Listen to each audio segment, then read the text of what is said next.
আমাদের হাতে একটি ইমেল, এটি পাঠিয়েছেন শাহরুখ হোসেন তন্ময়। লিখেছেন, ফটোগ্রাফিকে পেশা হিসেবে গ্রহণ করা কি জায়েজ যদি সেখানে শরিয়া ভায়োলেশন হয় এমন ছবি না তোলা হয়?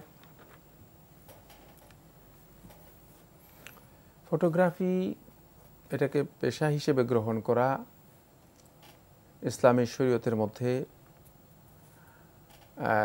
জায়েজ হবে যদি সেখানে শরিয়া ভায়োলেশন না হয়।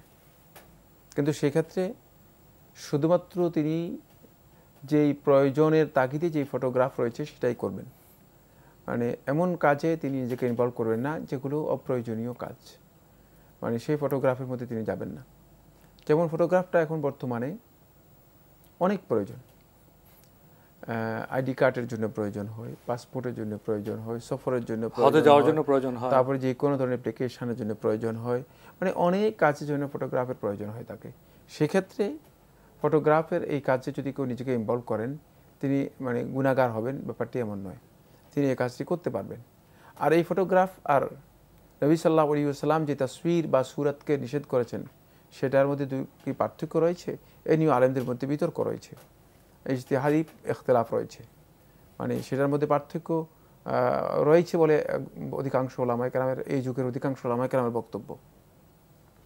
তাই এই কারণে মূলত যে ফটোগ্রাফের কথা বলা হচ্ছে সেই ফটোগ্রাফ প্রয়োজনের তাগিদে, সেটাকে যেহেতু এটি প্রয়োজনীয় বিষয় মানুষের জন্য দরকার, সেক্ষেত্রে যদি কেউ এটাকে পেশা হিসেবে গ্রহণ করেন এটা তার জন্য জায়েজ রয়েছে। তবে এক্ষেত্রে শরিয়ার সরাসরি লঙ্ঘন যেগুলো রয়েছে সেগুলো কোনোভাবেই করা যাবে না। সেটা হলো নগ্ন, তারপরে অর্ধ উলঙ্গ, অশ্লীল এই ধরনের ফটোগ্রাফ যদি হয় থাকে অবশ্যই তিনি এর জন্য হারাম কাজে লিপ্ত হবেন, গুনাহ হবে। আপনি আরও লিখেছেন, ছবি তুলে বা ভিডিও করে টাকা নিলে তা কি হালাল হবে যদি সেখানে খারাপ কোনো ছবি না থাকে? একই বক্তব্য, জি, হালাল বিষয়ে কাজ করলে হালাল হবে, একই মাসআলা, জি, দুইভাবে উল্লেখ করা।